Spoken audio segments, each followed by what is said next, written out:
I love it. I love it. All right. Welcome to the Thoughts from the Trail. This is Pruitt. And man, I'm excited today. We have got a wonderful guest, Gunnery Sergeant Tim Colomer. And I welcome to the show, Tim. I've got a little bio here I want to read. Not that you need to hear it, but I just want our audience to know who you are and a little bit about you before we get started. And I want to thank you first for joining us. I really appreciate your time, and I know you're busy and you got a lot of things going on. And thank you so much for joining us today. I appreciate it. My pleasure, brother. I've been looking forward to this for a while. It's going to be a lot of fun. Yeah, we've been shooting at this, so thank you. Let me tell folks a little bit about who you are and about your background. Tim Colomer is a U.S. Marine Corps veteran, Semper Fi brother, Bruh. who served from 1993 to 2007 as an explosive ordnance disposal technician, or EOD. In 2006, he was injured in the line of duty, an event that set him on a long journey of healing through various therapies. Ultimately, Tim discovered painting as a powerful outlet, one that helped him break through mental and emotional barriers and gave him a renewed purpose. Today, Tim is part-time artist known for his painting demonstrations, emotionally driven artwork, and fundraising efforts for animal shelters and rescue organizations. He uses his art not only to entertain and engage, but to bring attention to causes close to his heart. Tim is deeply grateful for the people who have supported his journey, especially his friend Bobby Klepper, who encouraged him to keep painting, and most importantly, his wife Samantha for her steadfast support. Above all, Tim credits his strength and success to the blessings of Jesus Christ. Amen, brother. I love that. You are a fascinating individual. I love you to death. And we were, now that I think back on it, we were introduced through Terry Weaver, Doc Weaver, years ago. And I reached out to you, and you were very responsive, and we just kind of connected. And since then, we've been on this journey, and we reconnected again several months ago at an event that Doc Weaver put on for his film, The Beast of Trinity, Texas. Yeah. And you play a real cool part in that film with your artwork. And it was so good to reconnect with you and see you again. And we had a great time. And I know you're excited about the film. I am too. And I just wanted to introduce the world to you. And let's just have a conversation and learn about what you're doing, what you're up to. And let's go from there. But welcome aboard. Yeah, brother. I appreciate it. Thanks for having me. I've been looking forward to this for a while. I've done a handful of podcasts, but none of them really compare to being able to talk to a friend, personally, one on one, that knows you and that you relate to already. And I think the conversation is going to be really, really smooth here. I'm looking forward to hearing feedback from your listeners. Yes. Oh, and I'm sure we will. I didn't know that you were an artist. I didn't find that out until I ran into you there at the event with Doc Weaver.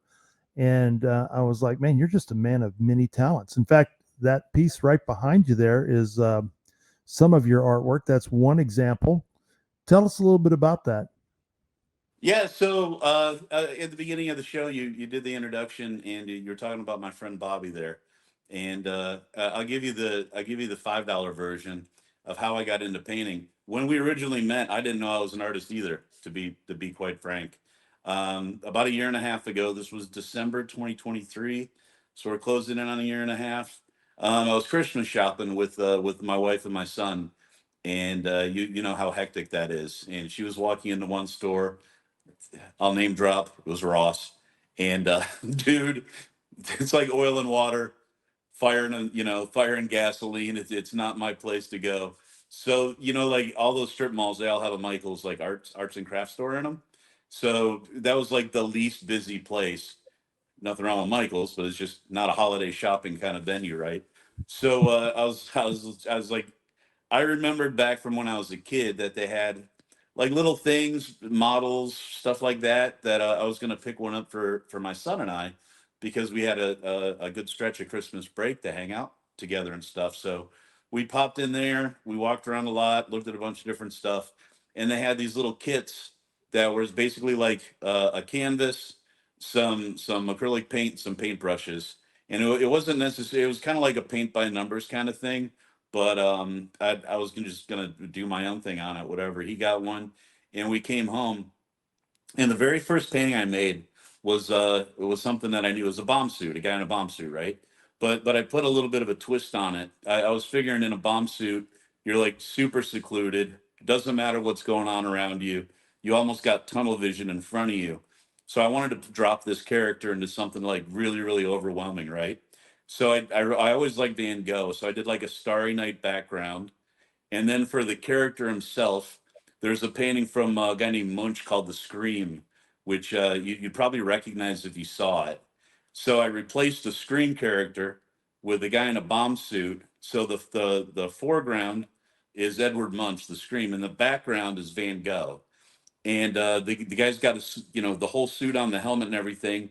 So you can't tell what he's thinking. You can't tell what he's feeling. He's faceless, nameless, and it's that kind of feeling you get. You almost get a feeling of anonymity when you put that thing on. And it struck a chord with some friends of mine that I shared it with, and one in particular was Bobby. And I started going down a rabbit hole painting more bomb suits. I really had a lot of fun with it. And then Bobby called me up one day. He's got a service dog. He's like, "Have you painted a dog?" It's like, "No, but I'd love to."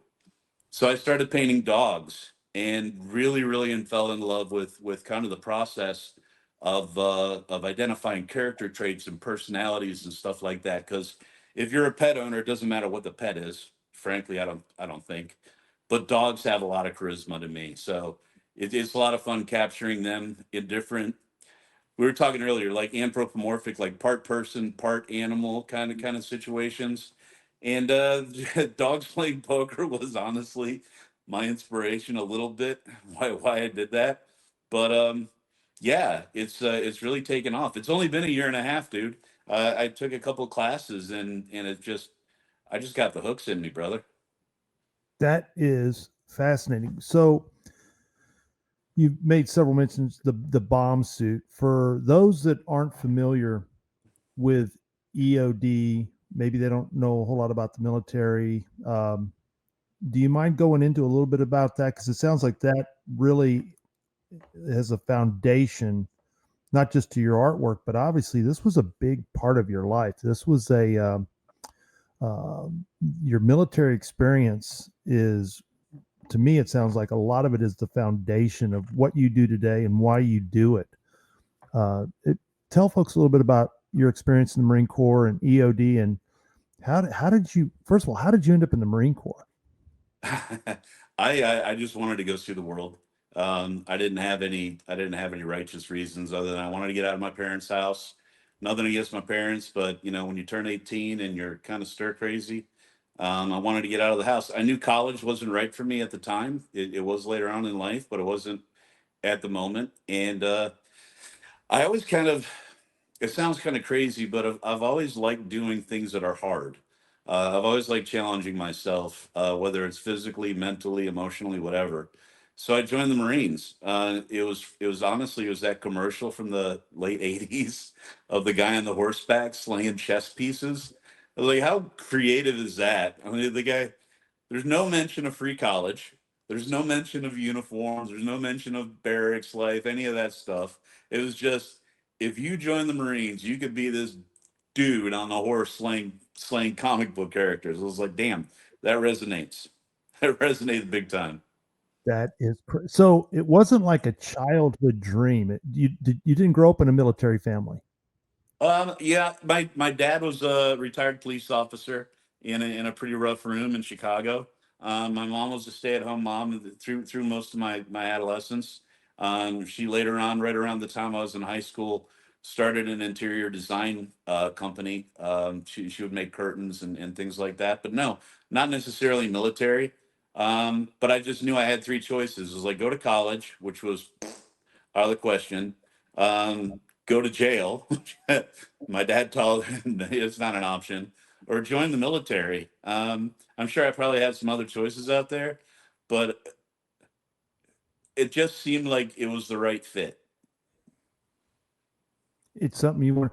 Yeah, I went into the Marine Corps because I got tired of people telling me what to do. Yeah, how'd that work out for you, buddy? I'm like, man, I'm sick and tired of people just telling me what to do. I'm getting out of high school. I'm going straight in the Marine Corps. I'll show them. That's awesome, Little man. did I know. So you had aspirations for the Marine Corps for a long time? Yeah, ever since I was a kid, I remember going to a recruiter when I was me and a buddy of mine from school, Bill White. We went to a recruiter. My mom took us. My uncle had been in the Marine Corps and served in Guantanamo Bay, and Hmm. he of course advised strongly against it. But I was like, man, to be part of the best, I don't know, us guys, I guess it's a testosterone thing or whatever, and it's very interesting hearing how different people end up in the military though, because Oh, it's for just sure. all different types of reasons and backgrounds. And I was in during the time when there were a handful of guys that were given an ultimatum by a judge. Hey, we're either locking you up or you're going to go in the Marine Corps. And we had a few of those in my platoon in boot camp. And but it's just fascinating. And now I do know there's also a big difference between going in the Marine Corps, which a lot of guys, most end up 0311, grunt, but you ended up in a very specialized segment, or MOS. Yeah.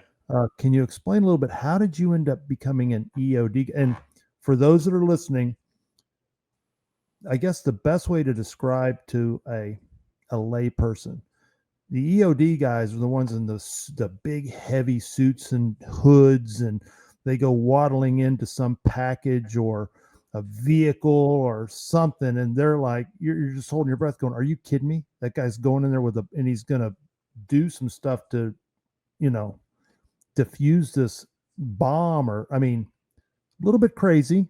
Explain, how in the world did you end up as an EOD tech? Yeah, great question. So EOD is it's a wild job. It's 100% voluntary. So the Sergeant Major of the Marine Corps can't make a Marine go to EOD school. You have to want to do it. Not only do you have to want to do it and volunteer for it. When I say you have to want to do it, you have to want to do it in your heart. Um, not because of the risk associated with it, but just up front, EOD school is almost a year long. And because the majority, I would say almost 99% of it is classified, you have to do it in a specific school. It's joint service school. All four branches go there, and like 130 other countries. So it's a really wild training environment. And Where's the that reason at? why I brought up the classified thing is you go to school. It's a school and military school, right? Where's that school at? It is and still is in Eglin Air Force Base, which is interesting because you got an Air Force base with the Navy command, and then the Army and the Marine Corps fell under it. So you have, we got along really well together because you're forced into an environment of like high stress, but there was still some shenanigans between the services. We had a lot of fun there, but it was definitely a tough school. So to come back around to the school part is 0730 to 1630, 7 o'clock in the morning, 4:30 in the afternoon. You got to work PT in there somewhere. It's nonstop academic. I wouldn't say physically challenging. For Marines, it wasn't physically challenging school. Um, it's not like a Navy SEAL type environment where you're always running and gunning and stuff. This was like 99% neural. So it's a lot of memorization that went into it. But then at the end of the day, 4:30 rolls around, you went to chow, and then you came back for study hall because it was a classified environment. And study hall was from 6 to 9 o'clock at night, and you did that 5 days in a row. During school, I think the number is up to like 60 tests that are practical application. So not a lot of writing tests, but all practical application. And if you failed a test, you did get a retake. But a failure of the test was literally one mistake. Like if you made one mistake, you failed the test. You're done. Uh, Well, Test is what over. yeah, well, it makes sense because what you're working with, you only get one mistake. Yeah, yeah, absolutely. And that's one of those core values that they're trying to instill in us. And in fact, it was the motto, and it has been for a long time, that an EOD is initial success or total failure. You either do it or you don't do it. So with all those tests, if you did fail a test, you got an opportunity to take a retest, but in a very small capacity. They were watching you like freaking eagles all the time. We had our grade scores posted in the Marine Corps office. If you fell below, I think a 90, Master Guns would kick you out. If you didn't get a first class PFT, Master Guns would kick you out. If you did something stupid in the barracks, they'd kick you out. I mean, it was that highly like an eagle, like a hawk. They were just breathing down your neck the entire time because they wanted that level of stress and pressure to be absolute. So you do that 5 days a week, nonstop. Sunday, you go back to study hall and you study for your test on Monday. So here's the thing about failing a test. You fail a test on Monday, you have to go retake the test on Tuesday after you get done taking the test that you had studied for the previous Mm. day. So they're double stacks. EOD is one of those schools that had a really high attrition rate. We started with 25 guys in my class, and I think we graduated four. So Oh it's like, yeah, it man. was extreme, brother. Very, very small community. In the Marine Corps at the time, and this was 99 that I made my move to EOD. There was only about 350 Marine EOD technicians in the entirety of the Marine Corps. Um, to put that in I perspective, had no idea. yeah, That's unbelievable. yeah, there was about 175,000 active duty Marines in 99 2000, and only 350 EOD techs. It was Wow. which was awesome because you just about get to know everybody, and it didn't matter what base you were on. You're traveling for schools and training, and you would put on events to train other platoons. Then other platoons would put on events to do contests and stuff. So yeah, I mean, it's not wild to say that I probably knew 80% of the guys in EOD in the Marine Corps, like Wow. beer buddies with them. Can I ask you a question? Out of the people that you knew in the EOD community, was there one or two that really stood out that were really squared away, that were impressive, that you were like, man, this person is? And what impact did that have on your career and your life? Yeah, that's deep. Yeah, there's two guys, as a matter of fact. I'm going to talk about one. His name is Jason Perry. He was my partner at Quantico. We met up both early in our careers. We were both staff sergeants. Well, you know what? I think we were sergeants and we got promoted to staff together, right around that, time in your career. He was just always like wildly professional. The guy didn't drink. He had a really, really strong moral compass. He was always, squared away as far as appearance looked. I would unquestionably probably the smartest guy that I knew when it came to organizational skills, critical thinking, stuff like that. The guy was just amazing. And he went on to go be an officer. By the way, you can't go to EOD in the Marine Corps if you're an officer. We just don't take them. We make our own. That's crazy, right? To hear that? Yeah. Wow. Yeah, we don't take anybody out of college, right out of OCS. Really? Yeah, you have to be in the program. You got to go through a selection process. And Jason did that. So 350 Marine Corps EOD technicians, I think there's a little bit more than a dozen officers. So you see the level of competition was like extreme to go down that road. Well, Jason later on became a major, then a lieutenant colonel. He was in charge of the Marine Corps EOD program for a while. And then when he retired, he got hired on by the Pentagon to be in charge of the Marine Corps EOD, or I'm sorry, to be in charge of EOD for the Department of Defense. Holy mother of pearl. Yeah, we're Really? still really, really close. He's a great friend of mine. He's since retired from that role. Full stop.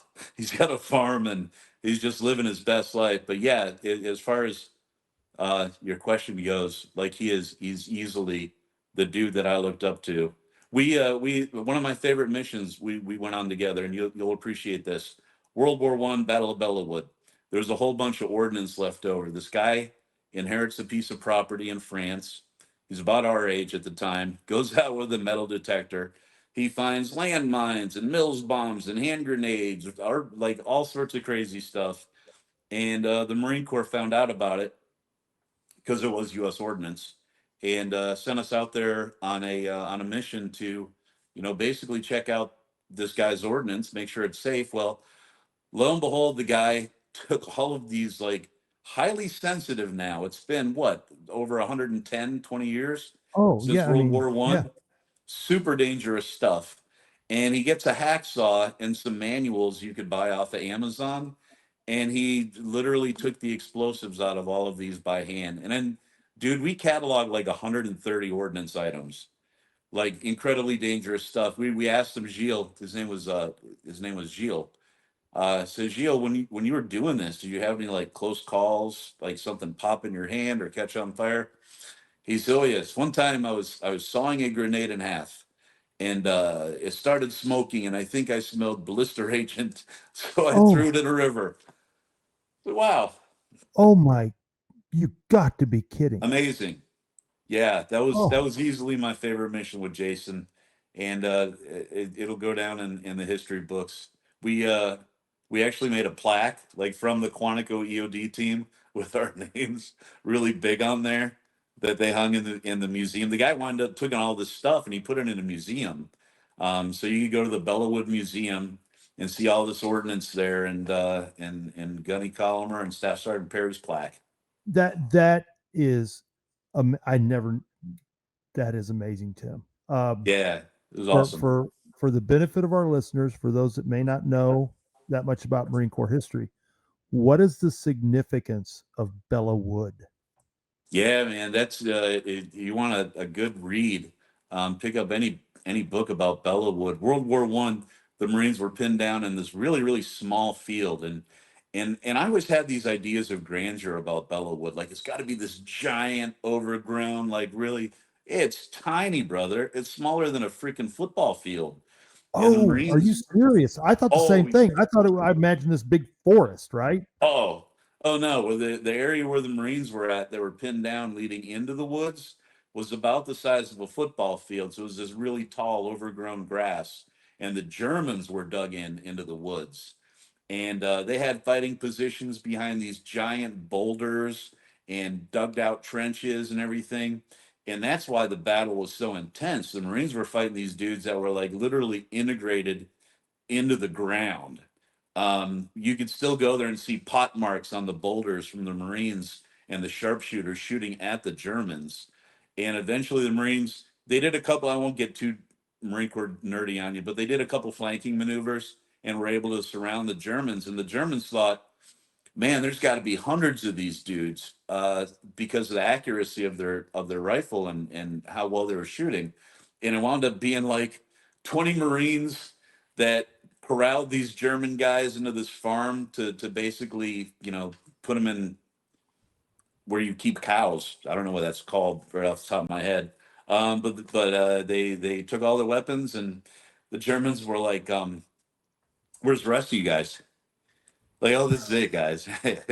this is this is us right here. We just kicked your ass. And how many of you? There's like 500. Well, the Marines fought so viciously and like so hardcore that, and it's in the museum. The guy's got the original newspaper that a French writer called the Marines Teufelhunden, because that's what the Germans said, that they were fighting like devil dogs, like these possessed madmen, and that's where the Marines get this nickname, going back to Bellawood.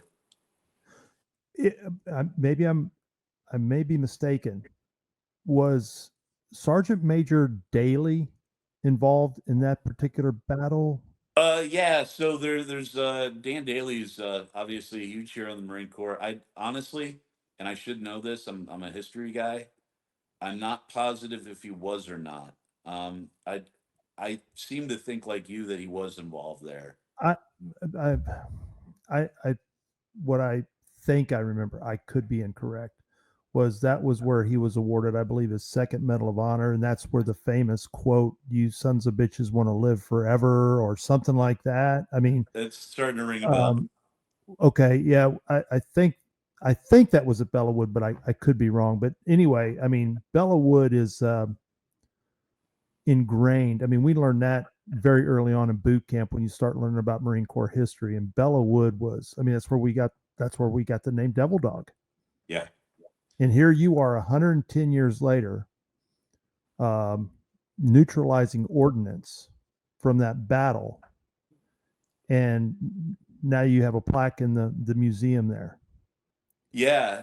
So we actually got pretty fortunate. We didn't have to safe anything. He cut all the Oh, explosives out so like a he had madman. done it all. Oh, he literally did it all, brother. We cataloged like we walked up to the first thing, and EOD. There's a script that you have if somebody knows where there's an explosive device. It says, Gilles, I need you to stay here and tell me where this ordnance item is at using frontal and overhead protection.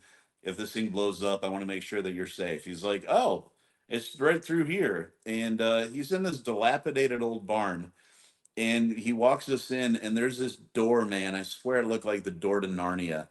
Beautiful stain on there, brass hinges and everything. And he opens up this door, and it's that museum I was telling you about. He has this Smithsonian quality museum, beautiful cabinets in there. He's got uniforms from the time period. He has mess kits, all this other stuff, and he walks up and he picks up this grenade, and I was like, dude, I really didn't want, there's a language barrier.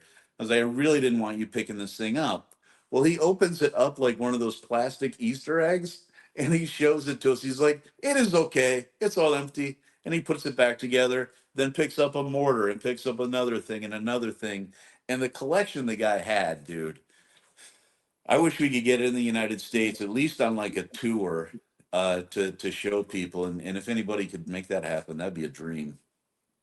That is truly remarkable. That has to be Dude, a very proud moment. the stuff that this guy had, man, the history of it, the mess kit that he had an inscription on there of the guy's name and his war serial number. And he looked up the guy, followed him through the battles. He had a tree there that was a stump that literally had an eagle globe and anchor carved on it with the year of the date of Bellawood that happened. He had some of Napoleon's musket balls that he found on property and had dated. If anybody gets a chance to go to northern France, go up to the Battle of Bellawood. It's in the Champs Elysees. It's Champagne country. It's very beautiful. Go check that place out. There's also a huge World War One memorial dedicated to the United States. Not a lot of people know about it, but dude, when I tell you that this thing is Statue of Liberty tall, is not an exaggeration. It is gigantic, and it's right on a mountainside in northern France. It's gorgeous. We have a huge World War One graveyard that I was taken aback for a second because I forgot the time period. But me and Jason Perry visited the graveyard, and this is World War One. It's the normal Arlington style graveyard, white crosses. Then you have Jewish stars, and then you had, oddly enough, in the same graveyard, you had some German soldiers. So I thought it was just really, really wild and apropos that you would have Americans, especially Jewish Americans, buried next to these German soldiers that in the continuance of World War One and the two was pretty astonishing that you'd have those guys together. You know what I mean? Incredible. Yeah, I can really relate to you when it comes to this history, the topic of history. I'm fascinated. In fact, I'm reading a book right now called Storm of Steel, World War Ooh, One, written by a German soldier, and it is absolutely remarkable. I mean, it's incredible. I geek out over this stuff. well, then let me share one more history story with you because No, this I listen, think man. What? you'll add just your jaw will hit the floor. This is my favorite one. When I was on OJT, when you make your move into EOD, they got to vet you, and part of the vetting process is you work at an EOD shop for a little while. And the very first thing I got exposed to was this was in Cherry Point, North Carolina, really close to Cape Hatteras. And there was an archaeology team from Chapel Hill, North Carolina, University of Chapel Hill, that came out there and started doing this survey. And they found a ship, and they brought all of this coral up, and they thought they had cannons and cannonballs and stuff. So they brought it over to our shop. And an EOD, one of our tools is a portable X-ray unit. for obvious reasons. You want to see in the backpack, right? So they brought all this stuff over. They submerged these things, and it killed all the biological stuff, all the coral and the reef and everything. And we were left with a bunch of cannons and cannonballs. And we brought these cannonballs out to our range, and we have a remote ability to drill holes and machine things and stuff. So we drilled out these brass fuses that were still in these cannonballs, and dumped out the black powder, brought it out to the range, shot the black powder, it blew up. Really, really cool. Come to find out, the name of the ship was the Queen Anne's Revenge. It was Blackbeard's pirate ship. Gotta be kidding. Wild, right? They certified it by some of the brass side plates on the muskets. Another interesting way is they found needles and syringes in there that were used to treat gonorrhea. So it's like he picked, yeah, he picked that up from, like, they had it on the manifest at some place, and they're like, yeah, that guy bought those needles and syringes, and that was the name of his ship, and here's those medical instruments. It's a trip. Unbelievable. Yeah.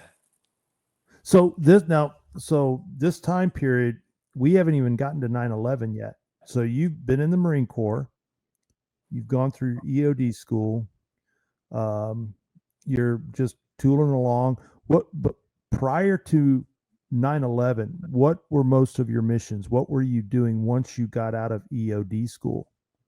Yeah, man. So I was actually in EOD school when 9/11 Oh, happened. oh, I so was you were right on the in. cusp.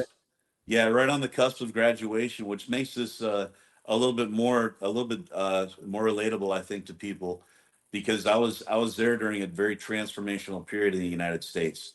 We went from EOD being relatively unknown, like the sergeant major wouldn't know how to use us in a non-wartime environment, to all of a sudden we're like leading edge, always out in the field. Everybody knew who we were and what we were doing to a certain extent because of that IED threat. So when I was at EOD school, I finally came up on graduation. It was October, so almost a month after 9/11. And we had some special orders to a weapons of mass destruction unit in DC, and nobody wanted to volunteer to go. But my brother was on active duty, and he was stationed there. So I shot my happy little hand up in the air and got stationed with my brother at a weapons of mass destruction unit. And to answer your question about missions, my very first mission, like real world dangerous stuff kind of mission, was doing a decontamination of Senator Daschle's office of anthrax. When the anthrax thing was happening. Yeah. Okay, so let me back up just a little bit, because as most veterans, like yourself, that were in during that period, um, can you tell us a little bit about September 11 itself? I'm assuming you were still in EOD school. Yeah. What happened that day? What transpired that day? Well, I'm assuming it's just a day like any other day. You're there Mhm. at 07:30, and kind of walk us through a little bit what happened that day. Yeah, so EOD school, if you look at it on a map, is huge because of the practical application area, the ranges that we have to go to use live explosives. I mean, you're talking about probably thousands, if not maybe tens of thousands of acres. It's really, really big. So you got students spread out all over the place. They call it campus, but you could have a guy that's 10 miles away out at a range that the only comms you have is radio. Cell phones were, a luxury in 99 and 2000. um, Not everybody had them. So when 9/11 happened, I was out at the range, and it was just me and my buddy Jimmy. We were just doing the work that we're supposed to do for that day. And a friend of mine rolls out in a four-wheeler. They had like Polaris type four-wheelers there. He rolls out in a four-wheeler. He's like, the United States is under attack. Get back to the schoolhouse. We're having a huge formation. And well, my initially, he didn't pull punches. He was like very direct and to the point. And I knew this guy, like we're buddies. So I didn't think he was lying. I didn't think it was a joke. It wasn't, obviously nobody expected it, but I didn't think he was just, messing around. We did a lot of joking around on each other at that school to cut tension, but no, he drove out, said that, and hauled ass and went to the next group of people and the What next went through group. your mind when Honestly, we've been talking about history. The only thing that I could relate to the United States being attacked was Pearl Harbor. So I was like, on a grandiose scale, if this guy, and you don't really have these intellectual thoughts in the moment, but it kind of recirculates after a couple hours. Um, that's how big I thought this was, because this dude coming out at this school where this is going to cost the government a couple few $1 million to interrupt this training, then it's got to be legit. And also he just looked freaking petrified. Um, so we got back to the schoolhouse. We had a big formation. Commander of the school came out, basically told us what happened, because again, no cell phones, no TV, nothing like that out in Pratt Gap area. Told us what happened and was like, basically, the base is on lockdown. You can get in, but you can't get out. And if you live out in town, go back to your residence and shelter in place with your family. And that's where we really got, like, we got released from the schoolhouse within 45 minutes of it actually happening, of it going down. Which is really quick considering the size of that school. Um, yeah. Amazing. So it's now set in. We're now on a war footing. And you didn't know, obviously, at that time, what was about to happen with, like you said, a handful of EOD folks. In this war, the way it was going to go, EOD was going to be the tip of the spear in a lot of ways in the battlefields in Iraq, and then, in Afghanistan, and then later, of course, in Iraq. Right. You didn't know that at the time, but when did it set in on you? Obviously, you did the job at the Capitol with Senator Daschle's office. How did it transpire from there, and where did that lead to? I was at that unit for a couple of years, and basically we ramped up a lot of training. We ramped up a lot of joint service training. We put on a special school for bomb squad guys, that if you have to respond in a weapons of mass destruction environment, uh, for the listeners, if there's like a chemical weapons attack and there might be a second bomb, well, the bomb suit you're wearing is great, but if it's a gas attack, you're going to die anyway. So Yeah, we train these guys on how to wear proper protection, how to operate downrange when you're wearing that stuff. Because Mark, and anybody that's ever worn scuba diving equipment, you lose like 100 brain cells automatically, and your dexterity sucks, and all these other things. So complicate trying to disarm or render safe or neutralize a bomb with being in a non-permissive environment where you can only see through little holes like this. You have big rubber butyl gloves on, and you're dealing with really, really sensitive stuff. Um, did a lot of that training. can I? Okay, and I apologize for geeking out. Yeah. The EOD self suit itself, that was for protection against a blast. That's blast protection, but that renders no protection against a chemical agent. No. So were you wearing chemical suits underneath? The, are you? Yeah. Because I So know what it was like to the wear a chemical suit. The charcoal suit. Is that what you're talking? The Oh no, and we leveled up. If you're going to an environment where you don't know what the weapon is, you actually have to go on supplied air. So imagine what firefighters wear. We wore the same stuff. We wore the oxygen Scott Pack. was, yeah, Scott Pack, the full face SCBA, and then level A. So you're fully encapsulated. Level A suit is that ET suit, the big one with the huge window in it like this. Well, they had a smaller version with just your head covering, and then you'd put the bomb suit on, and then there was a special helmet that was made. The dude that looked like the biggest flower pot you've ever seen. It was wildly cumbersome. How did you Um, move? Very slowly and methodically and with purpose. You really had to think, I'm going to walk this direction. I'm going to do these positive actions, almost as like a checklist for yourself. Because otherwise, if sometimes bomb squad, you just got to make things up on the go. You had to be extremely deliberate in a situation like that, because not only is it heavy and it's hot, but you're only on about 45 to 50 minutes of supplied air. So you got to be Johnny on the Oh, spot getting it done. there is a time when, so with all the other things going on, worried about chemicals, worried about being blown up, wearing this. So you're worried about blowing up, you're worried about anthrax, you got all this stuff going on. You have a mission that you've got to be very cognizant of. Then you've got to be thinking about what you the mission to do so you don't blow yourself or anybody else up. And you've got a limited amount of time. And the other thing is too is explain to people that's got to be incredibly hot. That What out. was Sorry. I mean, it had to be hot, but it just had to be unbearably hot. Yeah, so you're the level A suit. You're literally wearing, a plastic bag. It's Oh, completely sealed up. If you didn't have supplied air with you, like you weren't wearing that Scott pack, if you didn't have that with you, then you'd suffocate because it's a plastic bag. So imagine just wrapping yourself up in plastic. And then on top of that, put the bomb suit, and the bomb suit weighs, depending on your size. I mean, small, medium, and large. The bomb suit could weigh about 75 pounds, and then the helmet on top of your breathing apparatus could be another 15 or 20 pounds. so you're wearing 100 pounds of suit. Yeah, and then the Scott pack all together, probably 110, 115 pounds.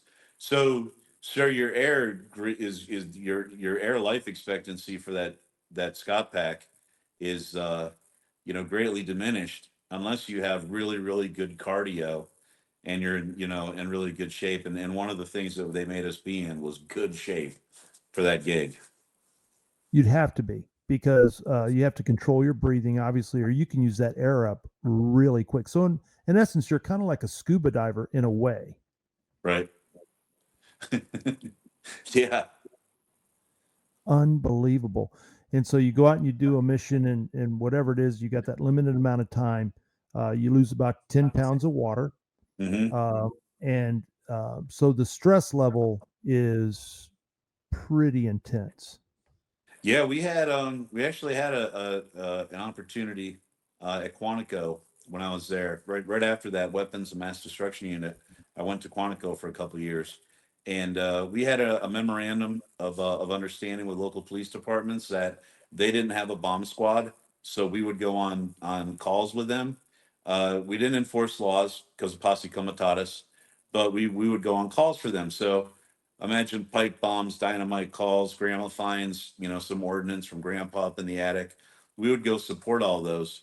And we got a call one time for a robbery in Woodbridge at a local BB&T bank. And the guy put the device up on the counter, and I'll speed this up a little bit because it was a long day. But basically, we recovered the device, and when we went down to do an inspection of it with some of our equipment, we noticed it was leaking this real viscous, like oily stuff.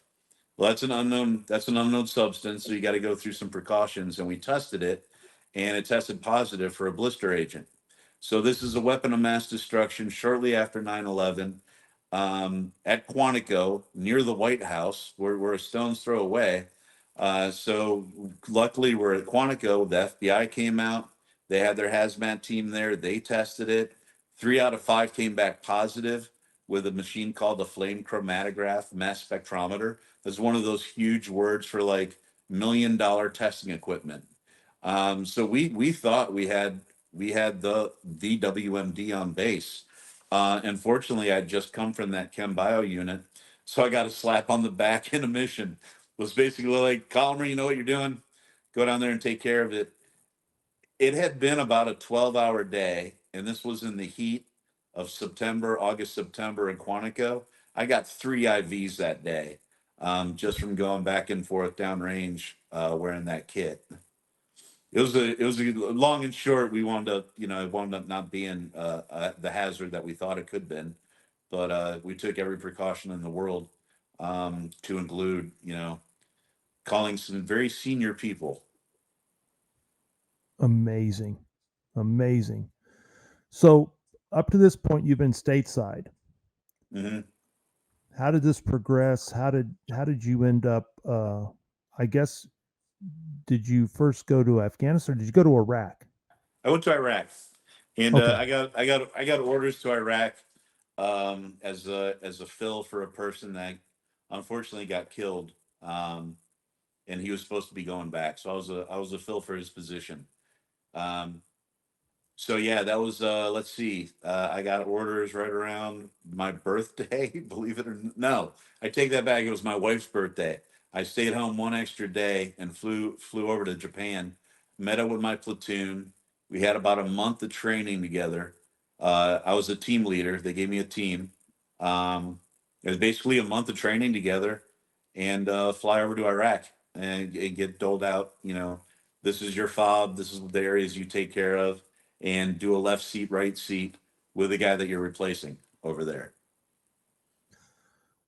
What you thought about Iraq, what you thought about what it would be versus the reality, what were the differences? What were you expecting? What met expectations and what was like, oh no, I wasn't expecting this. We actually got some really good training. So there weren't a whole lot of things that I saw that I didn't expect. We also have a really good, like I said before, we all know each other, so we have a really good relationship. That if there's a new thing that's happening, a new device that they're using, whatever, that we train each other constantly on that. And that would be how we would train back in the United States. Is if you and I were partners, we would build a device for Tom and Fred. And it would be a device that's suitable or similar to one in Iraq or Afghanistan or wherever you're deploying to.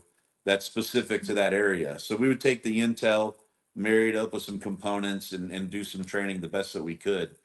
So it wasn't necessarily, I guess, the IEDs or the mission itself.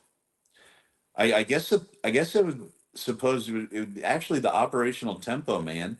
We were doing 12 to 15 roadside bombs a day in a Oh my 24-hour period. God. Yeah, dude, it was, which was really scary to me because if you know the law of big numbers, you eventually, it's your turn. It's your Yeah, I was gonna time. say the odds are, Wildly against you. you can only spin that roulette wheel so many times, right? No, I mean, we had my doc that was in my truck when I got hit. That was his fifth time getting blown up in that rotation. And when I say blown up, and I don't mean like blown up at, there was he got exposed to blast and probably got knocked out. And that was the way it was going. And we were doing 2 days on, 2 days off. So you work straight for 48 hours, and then you switch, with your backup team or your partner team, and then they would go out for 2 days, and we did that nonstop. There wasn't, too many breaks. The bad guys don't like cold weather, but that didn't last but more than a week or two.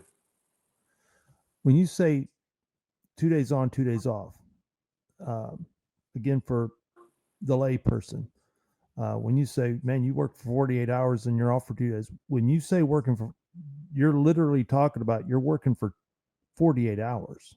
Yeah, we were the majority of the time we were outside of the wire, running calls. The way a call would come in is an infantry unit or a local would find or report a suspicious marking on the ground or ordnance in the area, whatever the mission was. They would call that to a headquarters unit. Headquarters unit would dispatch us with some basic information in 9 lines. As it's called a 9 line, and it would have the location, kind of a basic subject. If you had, air support, things like that. And we would start at 7:30 in the morning. Each team had their own vehicle, and we would take our first call within, a half hour, 45 minutes. And then while we were on that call, we could get a second call. We called it a follow on.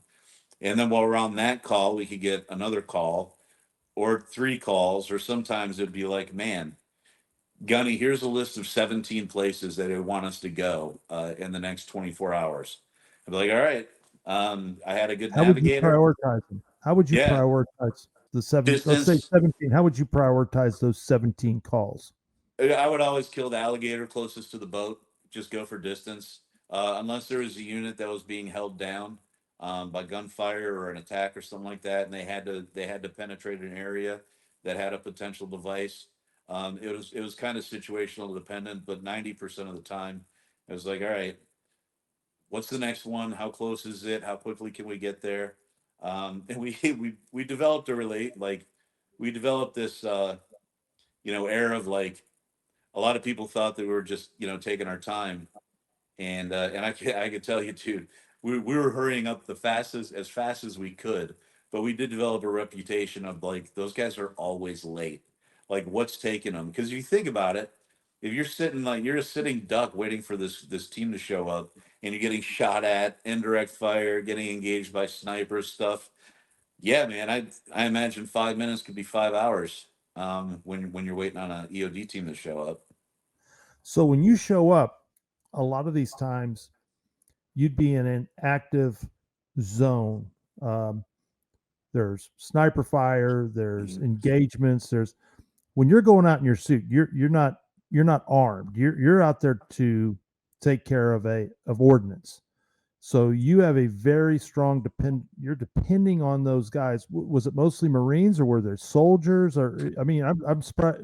I'm sure you were supporting any unit that you got you got the call, right? So you were working with Yeah, different branches. yeah. So it was basically you had a geographic AO, like we would own from this lateral limit to this lateral limit and out at this depth. So it was basically the CP, the command post, they knew which EOD team to call. I would never get a call for Fallujah. There was an EOD team there. So the logistics were basically like we owned an area. We got to know it really, really well. We didn't stop and talk to the locals, but you could identify vehicles in certain areas, different ways that they acted, which was something we'd pick up on pretty often. Like on the middle of the afternoon, there'd be street markets full of people on one day, 99% of the time, but the next day you drive out there for a call, all of a sudden everybody's gone. I was like, Ooh, wow. that had to be spooky. That had, Ooh, dude, that had to be spooky. I think the spookiest thing that happened there, brother, was my buddy Dave. He was another gunny, and he was in Ramadi, and they got a call out to a house for an enemy weapon cache. So imagine like RPGs, hand grenades. Sometimes you'd find mortars, whatever, and we would go out there and collect all that stuff up to destroy it. And one of the things that they found was videotapes of their team operating out there. Like these guys were videotaping the EOD guys to try to figure out how they could better kill them. That was the Oh, spookiest thing that happened. That was dude, that was wild. so they see you. They know Oh who you are. You yeah. are a you're a high profile target because they know there's not a whole lot of you guys. Well, we heard, and it's speculation, man. I don't know if it's true or not, but I've heard from a lot of really, really, trustworthy people that we had a bounty. There was like a $1 million bounty on the head of an EOD technician, and I don't doubt it. They tried everything in the world to try to get us. I mean, there's some really dirty pool, man. So was anyone ever actually shot? Now, obviously, if you're in the full bomb suit and you took a round, more than likely, I mean, it would still hurt like hell, probably knock you down, but it would be survivable. Would any of your guys ever get hit? Any of your guys? So let me dispel something here real quick. We while I was in Iraq, the op tempo was so fast, and you had to be so nimble on your feet that I never put the bomb suit on over there. I just wore a Oh, flak jacket and a helmet. you Um, got to be kidding me. no, and it was for the reasons you were just talking about. I mean, we would get shot at on a pretty regular basis. You'd have indirect fire. My boy Les had a car bomb driven at him while he was operating that fortunately, detonated prematurely. But you're like, yeah, you're when you get to a call as a EOD guy, you could feel the eyeballs on you 100%. You really don't know what's going to happen next. You asked me before about some of the guys that were protecting me. It wasn't just the infantry that was there, but I also rolled with a security team. We had my truck, which was the big response truck, but then we also had two security Humvees. So we had a 50 cal mounted on one and a Mark 19. That's a grenade launcher. For those not in the know, on the other truck. We had a few guys that were in each vehicle. uh, they were not infantry, and this is you're gonna laugh your ass off at this. I had two infantry guys that were team leaders, and the rest of the guys, to include the machine gunners, were in the Marine Corps band. Are you, Now I'm not busting on them. I promise I'm not, because I was uninformed that if you're in the Marine Corps band, your secondary MOS is machine gunner. So it's like you're either playing a tuba in the morning or you're going out to the range just knocking down targets with a 50 cal all day. So much props to them. They did an amazing job, brother. An amazing job. that is, well, hey, in the Marine Corps, everybody is a rifleman. Yeah, yeah. Everybody. So I was blessed and lucky to have these guys, because basically the way we rolled out, I'd have a security truck in front of me, security truck behind me. As soon as I got out of the vehicle to deploy the robot or do my job or whatever, I knew these guys, like, they had my back, and they were a freaking amazing at their job. I mean, technically proficient, super, super smart.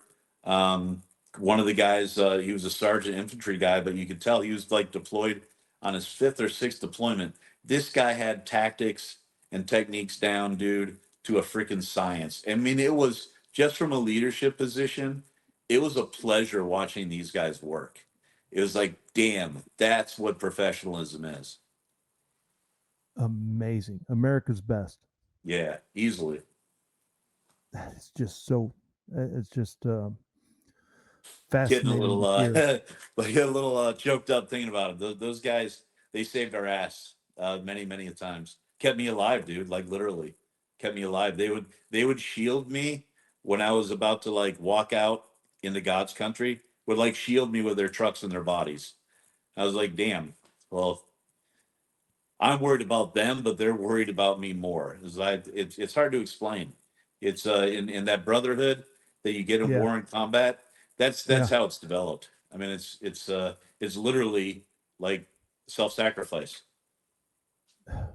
So, who made the determination on whether to just, because I know there's equipment that can, anti-mine devices on the front of tanks. Those, what are those? Uh, they shoot out. It looks like a long ribbon, and it goes Yeah. out and then it lands and it blows. What determines using stuff like that to get rid of ordnance versus calling you guys in? How was that differentiated? That's a great question, dude. And it's I'm not gonna overcomplicate it. It's basically those things that you're talking about. It's called a Miklik, is an absolute destructive device, and we're trying to be sensitive to the surroundings. Make sure that we're not blowing up people's houses or their life. In their shop or their store or whatever, their cars on the side of the road. So shooting one of those down the road to clear it potentially is going to kill somebody, but it'll definitely be destroying everything within those houses. 150 yards. He's going to Oh blow out windows of wow! 200 yards. Oh, dude, it's literally you're throwing out, like, I can't remember the number of charges, but like every few feet is a block and a quarter of C4. I mean, it's essentially what it is.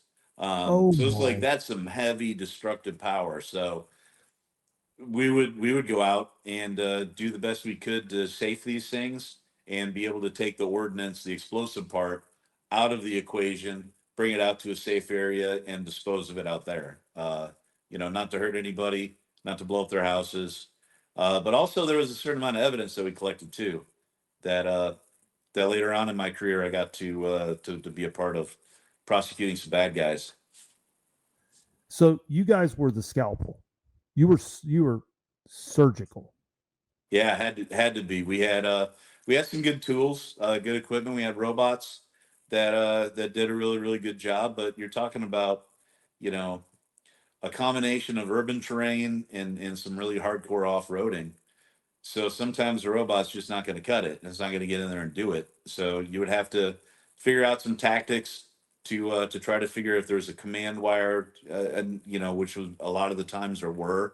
They would literally just hook up a long speaker wire to these things, and you would try to circumvent the problem, try to find the speaker wire, see if you could identify other telltales as to how this thing blows up, and use some of the tools that we had. We had hand tools A friend of mine, John, said, "All I need is a pair of surgical shears and a good positive mental attitude, and I could take care of a gunny." Yeah, yeah, that was the mentality, dude. It wasn't all bravado. There were some terrifying moments, but we had to have a certain amount of levity, or else we would all just burned out. Yeah. In order to deal with that type of stress and pressure on a daily basis, um, and and see, I and I want to make sure that I'm being very transparent here. When I went in the Marine Corps, first of all, I went into the reserves. I wanted to be a cop, but I wanted to be a Marine. There was nothing going on. I went in the 80s. Um, so I don't know anything about combat. I tell people I know because I did serve. I did go. I was in the Marine Corps. I know just enough to know that I don't know. Does that make sense? Yeah, I I was know, there. I just was enough to know that I have no clue. I have yeah. no clue, and that's why my respect. I sometimes try to think what I just I can't. It's just one of those things. You either were there and did it, or you just don't. There's no way you can know what that's like. But I can imagine you had to do all types of different things to just keep yourself together on a daily basis. Yeah, not only, I mean, in Iraq, there's very little to do. The 2 days that we had time down, just to basically recover, we were prepping for the next 2 days. So while you're out on mission, you use supplies. We got to re-outfit the truck. We got to build new explosive charges. We got to clean our rifles. It was when I say that you're working nonstop when you're on deployment like that, it's not hyperbole. Like you if you're not on mission, you're prepping for mission. You're reading about the IEDs that other guys have found. You're talking with the command post to see if they have some new intel on something you're trying to run down. So that, I think, more than anything else, I think is what kept us sharp. Like I think if we had downtime, like I couldn't imagine downtime there, like real downtime. What would that have looked like? Just dwelling on what's going on out in war. I think I would have had a harder time dealing with that because otherwise, like you're in the game 24 hours a day, which means you're like now you're super super focused, super super sharp about it because you have to be. So if I took 2 days off and I had to go back out and go on a mission, I think that would have been detrimental to be, totally transparent and honest. I would have gotten lazy over 2 days or a little complacent. I don't know. So interesting. Did and I don't mean to it's a tough question. I don't really know how else to ask it, but did you lose any friends? Oh yeah, yeah, man. Um, I've gone through a lot of therapy to deal with this. But going back to earlier in the conversation, about 350 guys in the Marine Corps EOD program, right? So from the beginning of the kickoff of the war, OEF or OIF, the first invasion, until about a year after, like literally after the war, we lost altogether 50 Marine Corps EOD technicians. So out of 350, yeah, I had guys that were my partners, guys that were like family friends, dudes I went to school with, guys that I trained. The hardest one was the guy that I put into the program because you got to go through, the mentorship and you got to get tested and all that other stuff. Well, then when you're at a platoon, before you go to EOD school, you got, senior EOD guys that are getting you prepped for school. So you develop a relationship with them. Yeah, 50 that's a hard number. Um, if I sat down with a pen and paper, I've never challenged myself to do it, but I could probably write all their names down. Yeah, Oh, that was one of the hardest parts. That I mean, hands down.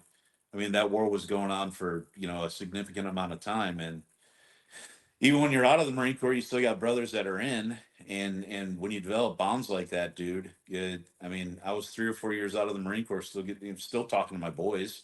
What's going on? How you been? My partner in Iraq was a sergeant. He's a freaking master gunnery sergeant now. So it's like we're still boys and still friends. But now you're leaving. I left that and I'm living this new life. I'm a civilian. I got different roles and responsibilities. That level of stress is like not even close to like a normal daily thing. But I still have my boys that are in, and every once in a while you get a call. Hey, this guy died or that guy died, and you don't leave it behind. It's not something you just separate yourself from like cleanly. I'll know these guys for the rest of my life. I have an annual surfing trip with a couple of them. We go to Costa Rica and have a blast. Yeah, so that's lifetime, dude. That'll never change. Incredible. So take me through. You've already mentioned it, but if you can, take us through a little bit when the day in which you were injured and your vehicle got blown up. You literally you got blown up. What Yeah. what happened that day? What was that mission? What were you doing? It was December 11th. You'll always remember that kind of date. And it was a little cool outside, so we weren't as busy, and we actually got like a little bit of time that we went over to the gym. We had like a little jailhouse gym on Habanilla. We're getting some exercise in. 15 minutes into it, of course, get a call on the radio. Go collect our crap. Go, head out the wire. And the call was relatively benign. It was one of those calls that are like almost routine at this point. It was these guys found a big stash of enemy weapons out in the middle of a date field.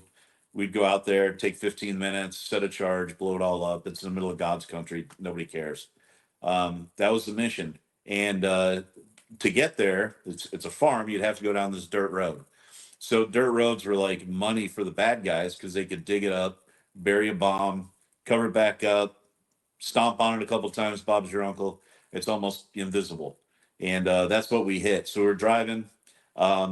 Really fortunate. I got to mention this is the guy that I replaced. He told me about this road, and he told me that if you guys go down this road, make sure you lead with the big vehicle because it could sustain a blast. The Humvees would have been wrecked had they gotten blown up. So I listened to the dude, and we turned down this dirt road, and I've already trained my sergeant there to make sure we lead because it's a dangerous place. And as we're driving down the road, I mean, I flicked a cigarette out the window. I shouldn't say that, but statute of limitations are over. And I looked down the road, and I wasn't like, I don't know, trying to anticipate anything. We've been through this area a dozen times, but there were some potholes out there. So I told my guys, I mean, the truck is loud, so you're yelling a lot. I What kind yelled of in the what kind of back. I was vehicle were like, you in? What kind of vehicle were you in, Gunny? it was a, I think it's called the MRAP. I've been corrected before, but it was a mine resistant armored personnel carrier. So think like a tank with four wheels. This thing was made to get blown up. So we took the lead, and I yelled in the back, "Hey guys, hold on, it's going to get bumpy." And dude, almost like instantaneously, we got blown up. It was two explosive devices. I won't get nerdy on you guys that were chained together, so they blew up at the same time. And one was literally directly under me, and then the other one was directly under my corpsman that rode in the ambulance seats in the back. And the vehicle weighed 33,000 pounds. I'll never Oh forget that my number. gosh, that Yeah. is And it picked this vehicle up and it moved it off the road probably by about 20 yards. The tires weren't just gone, but they were vaporized. Like there were no chunks of rubber, nothing like that. It would take me a step up, probably about 24 inches, to step up onto another step to get into the truck. So it's about it's about neck level to the entrance, right? Well, when I opened up the door, I was at ground level. Like that's how much of an impact this thing had and the holes that it blew in the road. Um, Thinking back on that, uh, because it was under me, I, you get ejected out of your seat to a certain extent. There's no seat belts in those things, and I hit my head on the roof so hard that it broke my military helmet in half. Like, can you imagine? Yeah, it's had some special padding in there, fortunately, and I've been naming my toes ever since. But lucky you didn't break your neck. I had some spinal cord damage. I used to be 6 feet tall. I compressed my spine, and now I'm 5'11". Got some a traumatic brain injury out of it. Did a lot of recovery for that. Really proud of that because that messed me up. I had problems with like word finding. Like, have you ever been talking and like there's a word on the back of your tongue you don't know what it is? Like Oh, you all you the know what time. it is. Yeah, everybody's experienced that. Well, I was experiencing that with words like the, and, we, they. So Wow. so I had to do a lot of speech therapy. Had a lot of hard times reading, like left to right. Like the words would jumble around, so I had some visual acuity problems. But worked it all out through self torture. I figured if I'm having these types of problems, I need to read a lot. So I went to grad school and decided that would be like drinking from a fire hose, and it worked. You forced yourself to re-engage your brain, to heal your Oh yeah. brain. And wow.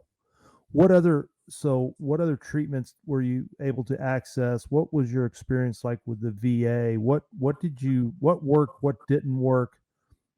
What was kind of your experiences with that?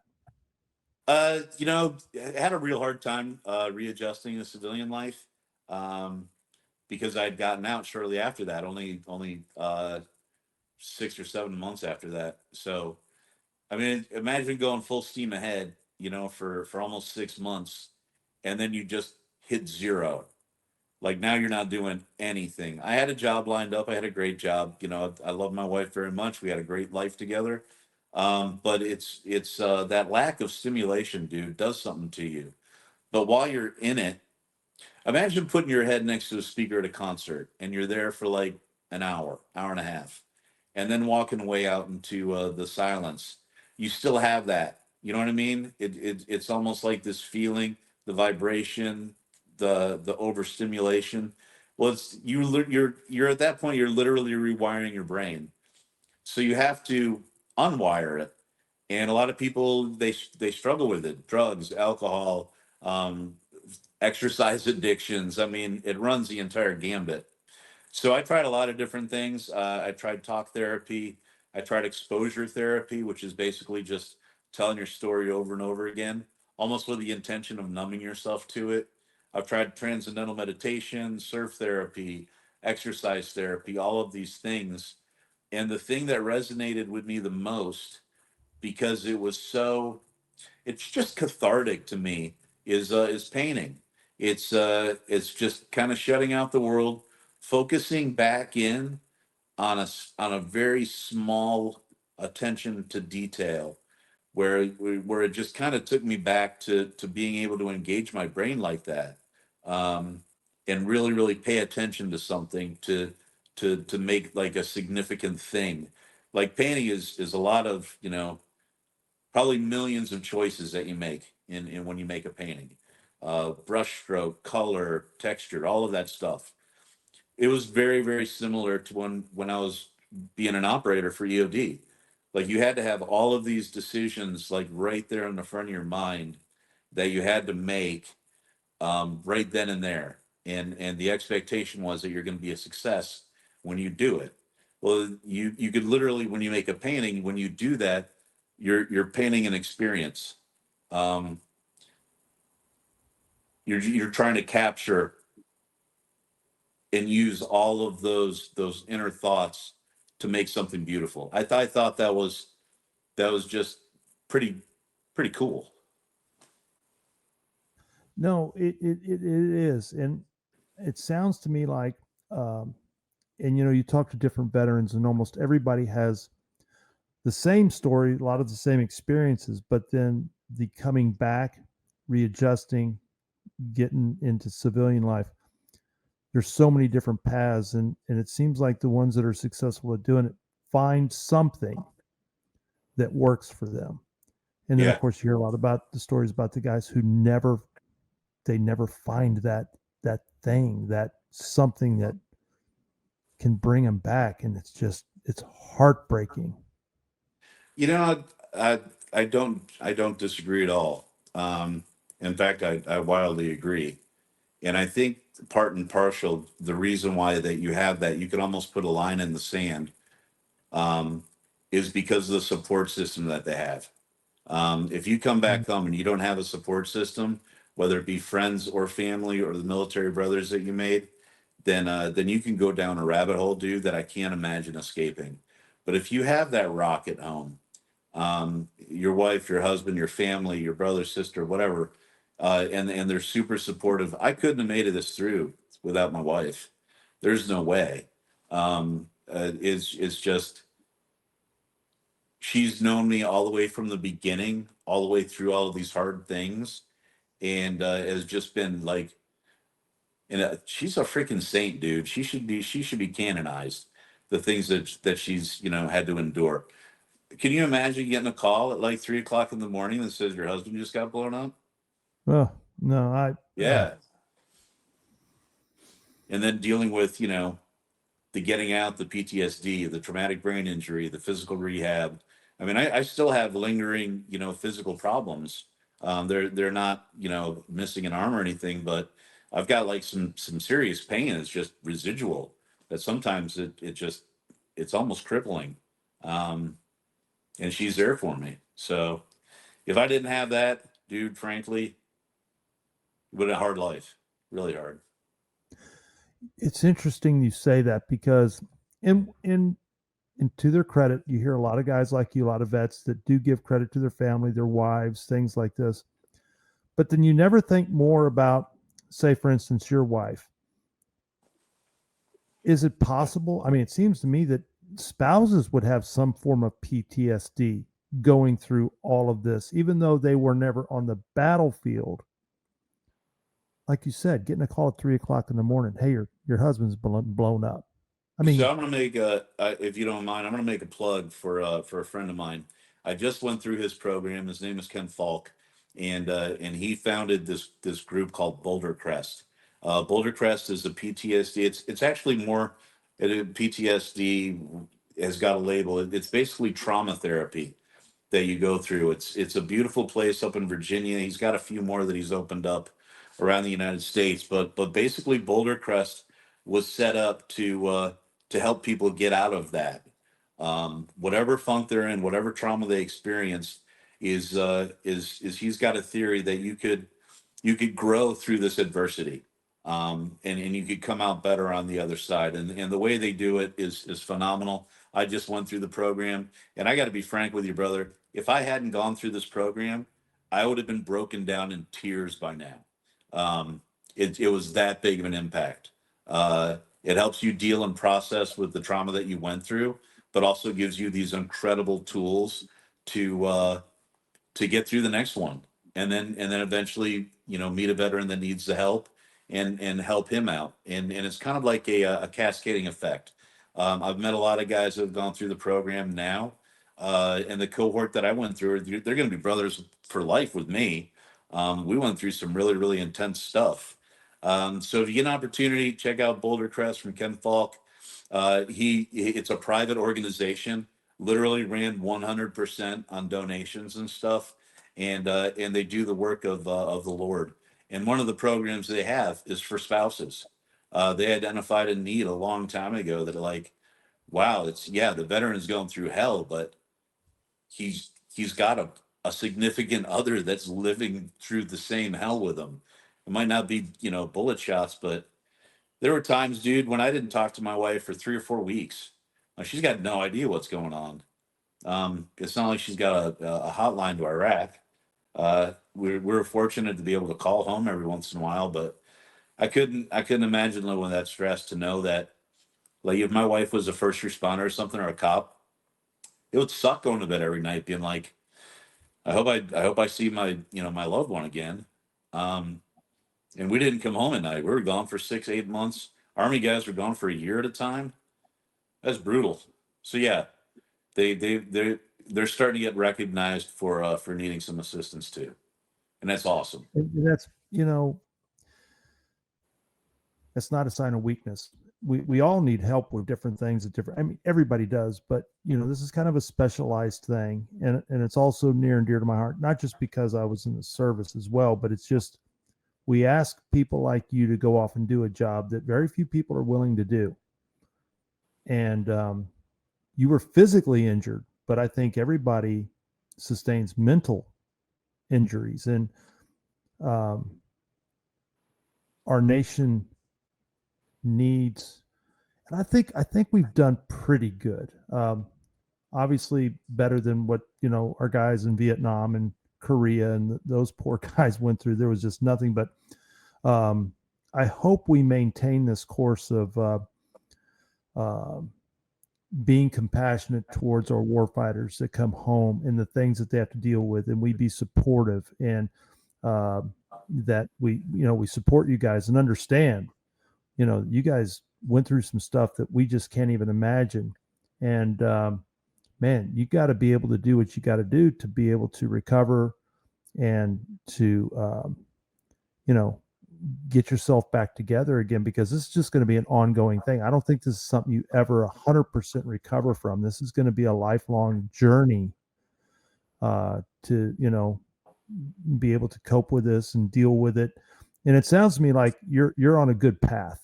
Would that be an accurate assessment? Or Oh yeah, brother.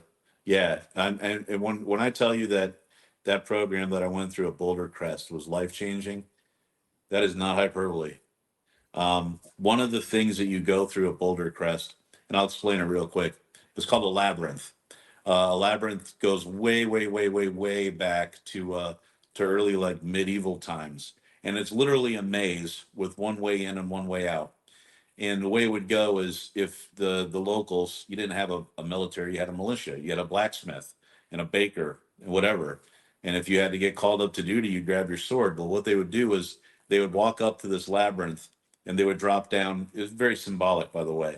They would put down their blacksmith tools, and they would walk into the middle of the labyrinth, and they would pick up their battle axe. They would pick up their sword, whatever it is, and leave the other side of the labyrinth. And they would go out and fight.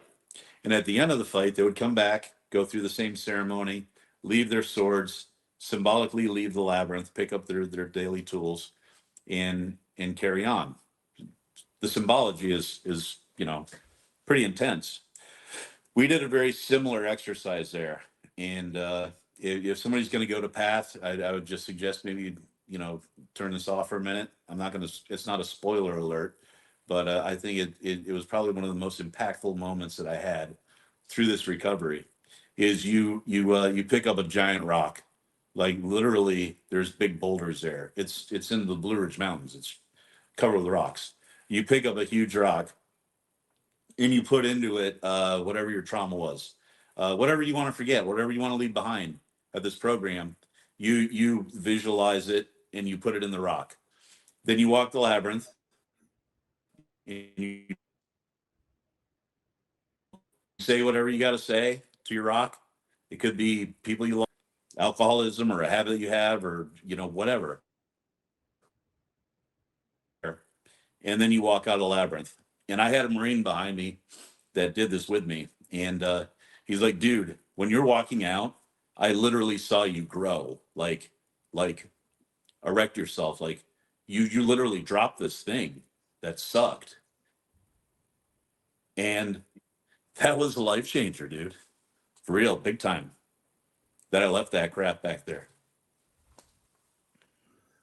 Well, praise God that you found this program and that you've got a supportive wife and family, and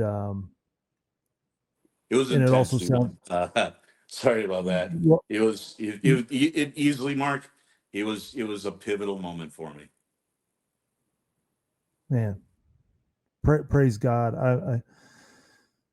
It warms my heart to hear your story and see successes. And I know that there are other guys like you that have had similar experiences, and they've found something that has brought them through, and it's something that they've been able to anchor themselves to, and survive, and not just survive, but then to thrive. That's And the part That's the important part, is not just surviving, but going out there and living life and enjoying it and thriving, being happy regardless of what happened in the past, and really embracing life and just grabbing it by the nuts. Amen. Amen. That's encouraging. And I hope some veterans get to see this and hear your story, and it inspires them, encourages them. And for those that may be still struggling and haven't figured things out like you have, maybe it's just enough to get them to either into the program you just spoke about, or to find a program, or just gets them to take that next step, get to the next day, and battle through this. And because we lose too many, and it's just breaks my heart. Um, so You your guys gotta, story you is just gotta learn to ask for help. That's all it is. Learn to ask for help. You know, whatever pride you have, or whatever machismo's left over, just stuff that shit down and just ask for help. There's nothing wrong with it. Man, that was a life changer. And seeing these other 8 or 9 guys that I went through this program with, steely-eyed killers. We had a Green Beret. We had 2 guys from Denmark that were special forces, and these guys, we've all been through, really, really rough times. badasses. Yeah, total badasses. That we all had something that we had to leave behind, that we had to unload, and everybody's got it. And if you think for a second that you don't have it, and this program isn't for you, and blah blah blah, I'm gonna let somebody else go that really deserves it. Dude, have some self worth. You deserve it. You deserve to be able to thrive. Go to a program like that. There's nothing wrong with it. It could change your life, literally. Is it because of the nature? Um, Guys like you, men, I think one thing that real men sometimes struggle with is to ask for help. It's just kind of, it's something in men, kind of like asking for directions. No, I can do this. I'm Right. capable. And it's not a matter of capability, is it? Because this is something that's kind of outside of you. It's not you. It's external forces that are working on you, that anybody in that situation just needs some assistance, just needs some Totally. help. Yeah, you know what I liked the most about it is it wasn't granola. It wasn't, yoga poses and incense. This was so interesting to me. So in the military, you're trained to a standard, and everybody's trained to this very specific standard. And we all have, in the military, you learn about attention to detail and showing up on time and all of these things that are ingrained in you. I would say you're institutionalized to this standard. But when you leave the military, they call being hyper vigilant PTSD. Guys that always want to sit with their face towards the door, you know, they're probably stressed out and they're having a hard time, stuff like that. And PTSD has gotten the stigma. Yeah, it's terrible, but and this was really interesting about this program is they turned around that military training and they said you guys weren't trained wrong, and it's not bad training. You're just applying it the wrong way now. So Mm. instead of being hyper vigilant about who's at the door, making sure that you're always leaving the house carrying, you're doing perimeter checks around the house. Instead of doing that, do this. This is how you should be acting now. You could turn the switch off, guys. Nobody's going to hurt you. Nobody's going to kill you. You're not in combat anymore. You all know that. So let's take that training and twist it a little bit and apply it to living a better life. So here's some tools. We'll teach you guys how to meditate in the morning, get exercise every day, give a gratitude. Like there's some very specific, easy to do things that just repurposed our military training so that we could use it for a positive aspect. Does that make sense? Yeah, absolutely. It was And awesome. yeah, and there's so many different programs out there. I mean, and I'm sure you'd agree. I don't think it's a cookie cutter thing. I think everybody, because how long did it take you to find this program? I'm really fortunate. I knew the founder. He's an old friend of mine. He actually started a company that I worked at leaving the military. So he made a whole bunch of money and decided to open this up. He created it, and basically he was another EOD guy, another bomb squad guy. So initially he created this. This was going to be for guys that got blown up, and then it's a charity. So he had to go out there and get money for the charity, and he wound up just meeting the greatest people. Sinise, Gary Sinise, the Sinise Foundation is a big part of this. Boeing is a big part of it. In fact, Boeing sponsors the app that you have when you get out of the program, that you do your daily gratitudes on. You have, motivational sayings. You're in touch with your cohort. I mean, it's gotten really big. It's gotten to the point now where he is setting the precedence for this type of therapy. They have a road team now that goes out. He's got a place in Dallas, a place in Phoenix. They're opening one in California. I mean, Ken and what he's done, not only for the EOD guys, but overall for our military in general, is amazing. He's working with Walter Reed and Bethesda and Brain Institutes. I mean, this is a big scale operation, brother. So these guys are really leading the way. I understand that the VA is going to be adopting a lot of the modalities and things that they do. But yeah, there's a whole lot of research that went into this. But what was cool about it was that the people that, and they call them guides, they're not instructors, they're not teachers, whatever. They're called guides because they walked the path. They've also attended the school. They've gone through the training. They had a hard time. So these are guys that have already gone through it and could literally say, applying these 5 or 6 tools will help you this way, because I do it every morning and this is what my routine is. So it's like these guys that you can interact with. It wasn't like sitting down a student or professor. It was like sitting down with your brother and being like, all right, dude, what worked for you? Help me out. That was important. I think going through something like that, you have to be able to do it with somebody you relate to, It's got to be personalized. Totally. I get the group component of it, the things that work, but there has to be a personalization aspect to it also, because everybody's different. Everybody Yeah. had different experiences. Everybody deals with things differently. So it has to be personalized. So I like that. Yeah. That's amazing. That is very, very encouraging. And again, I hope some veterans get to see this interview and maybe are encouraged and inspired to, if they're a little discouraged right now, maybe they haven't found the thing that has worked for them, that maybe this will encourage them to take the next step and maybe enter this program or something that works for them, and they can If they're really interested about it, I'll give one more plug to the guy. I promise. He's not paying me. Please, Ken what, is how an do accomplished. they even find this person? How do they get into this program? What do they need to do? Awesome. So Ken is an accomplished author. He wrote a book based on this program called Struggle Well. If you want to look it up, his name is Ken Falk. The book is Struggle Well. Now, if you want to get through the program or get into the program, you look up Boulder Crest, bouldercrest.org, or you just Google it, Boulder Crest, Virginia. Their website will pop up. There's a form on there that you sign up on. They'll have the program for trauma. It's called the PATH program. They have a program for wives, spouses. They also have family programs. So you go there with your wife and go through the program with her. And it's a different curriculum, I'm sure, but there's some growth opportunities there. And dude, when I tell you this place is beautiful, it is on the west side of the Blue Ridge Mountains, looking out over God's country. They're all log cabins, all handicap accessible. I mean, when I say log cabin, these things have granite and marble countertops, and they're absolutely beautiful. So you're not roughing it. You're there 100% for free. They pay for travel. They pay for the Wow. accommodations.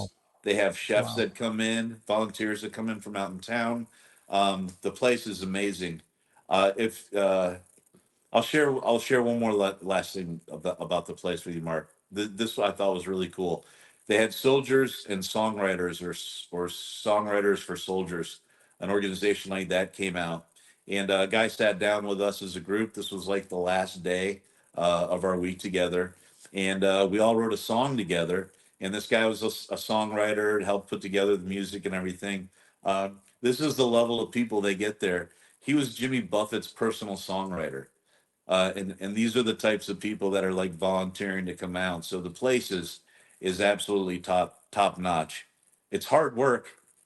It gets really tough. Going through and it's emotional, for sure. It's not, you're not waking up going to PT.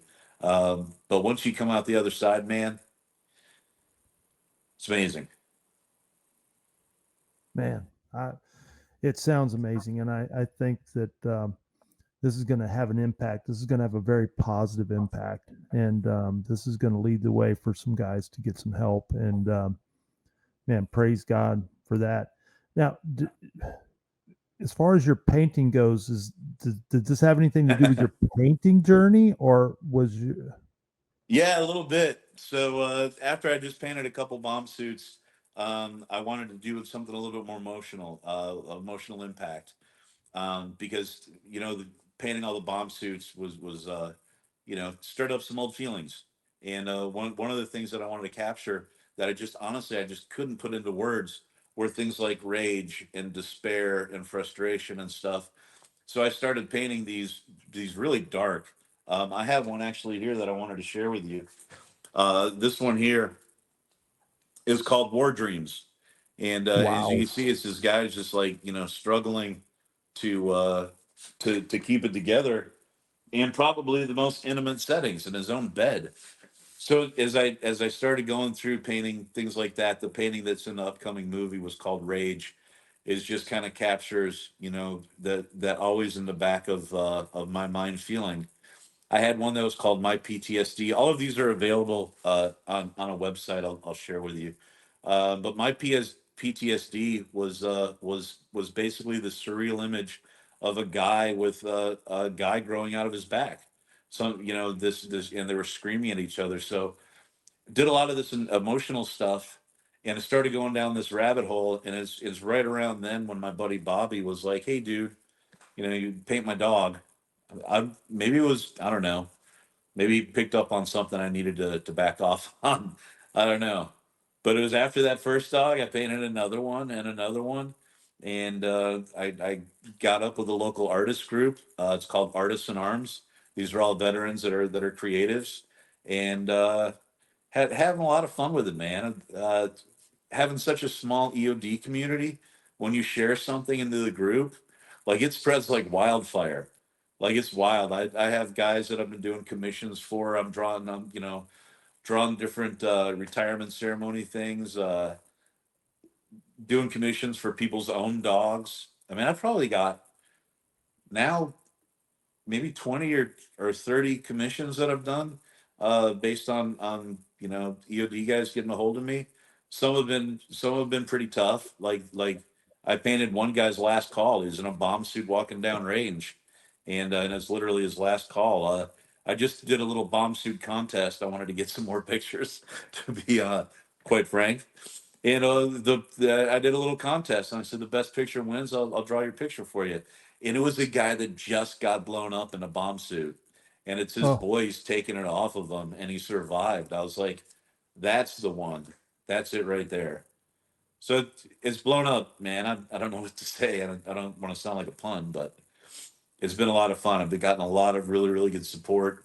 Um, Terry's movie that's coming out. I'm really looking forward to that. how did We'll you see get where it goes. connected with? That's one of the things I want to know. How did you get connected with Doc for the film The Beast of Trinity, Texas, and the film actually having some of your artwork in the film? How did that come together?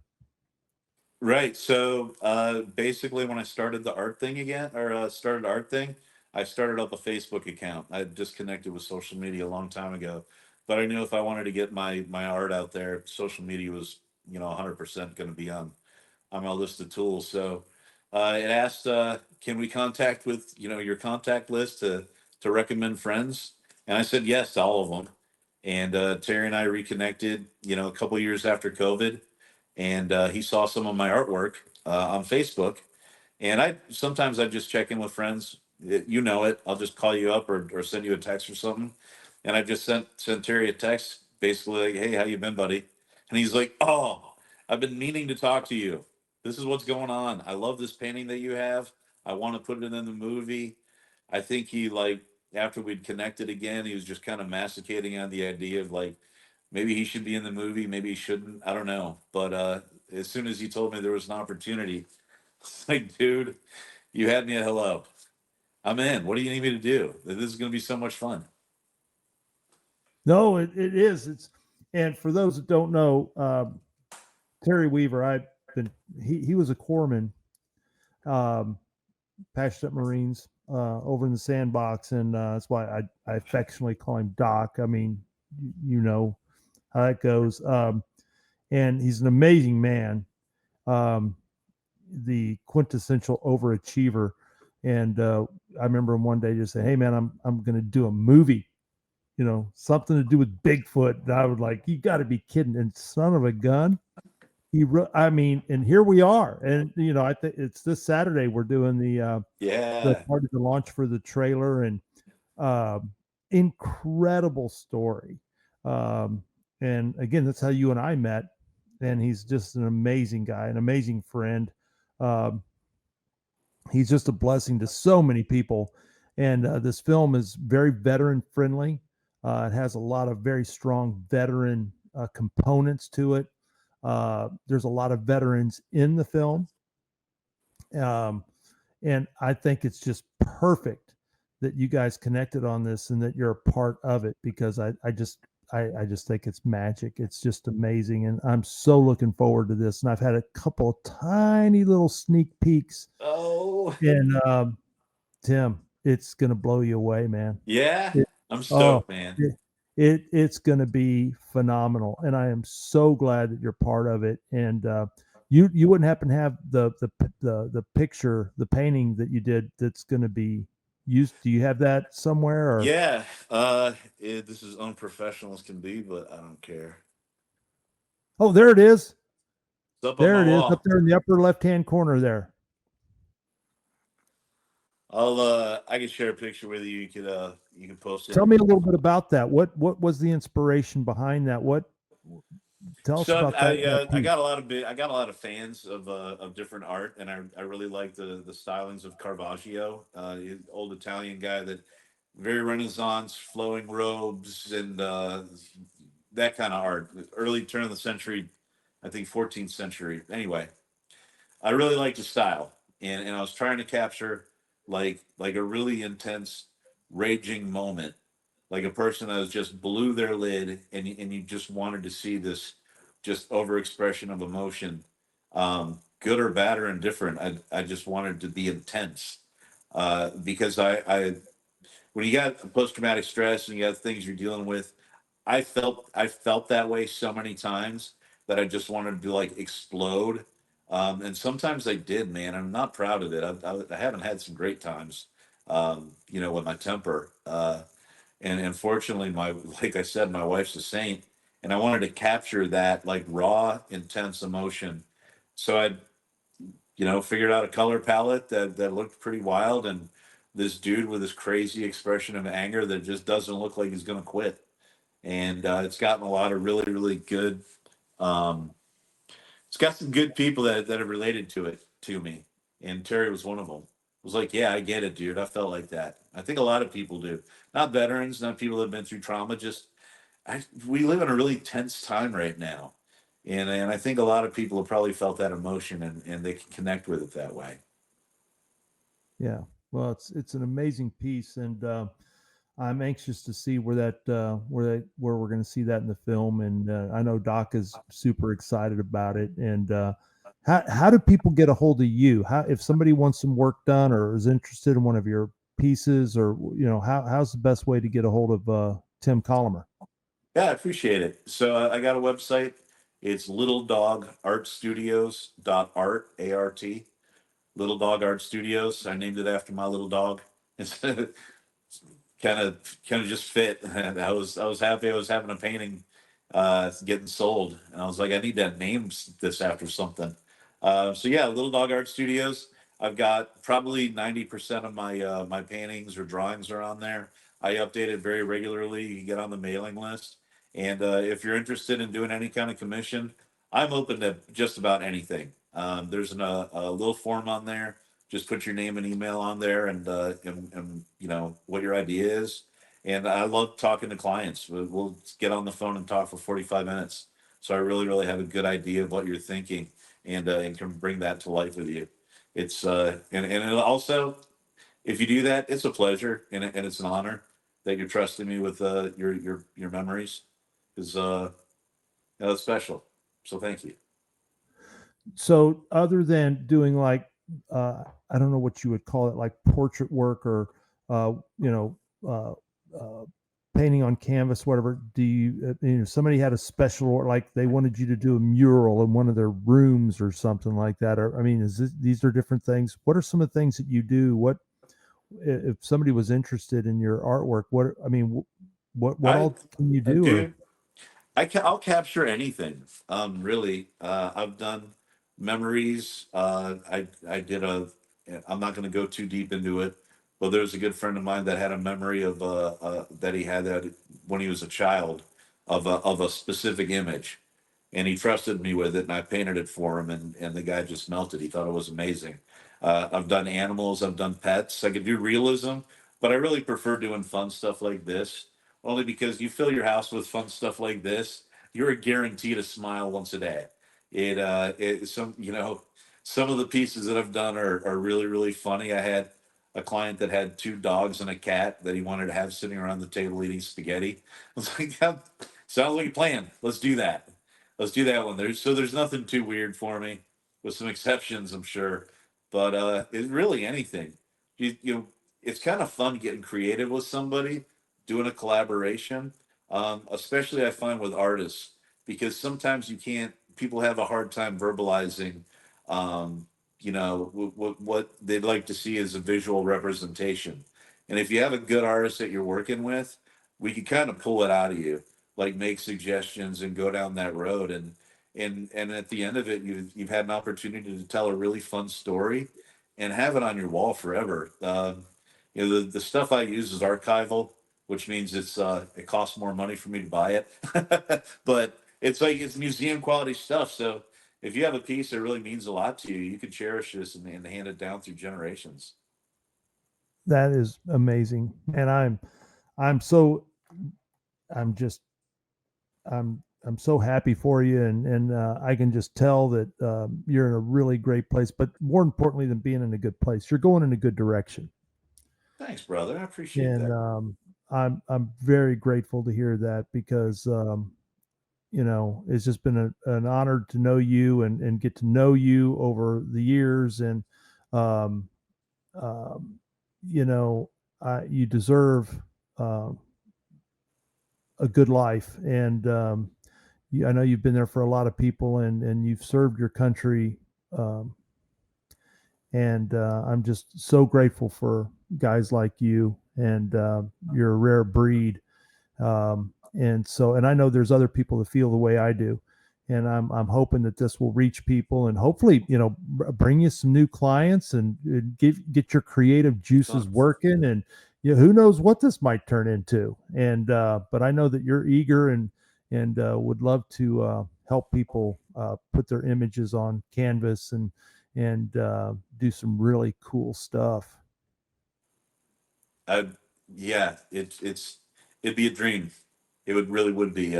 If I could quit my day job and do this full time, man, I would do it in a heartbeat. I hope my wife doesn't watch this. She was like, another business. So like another one.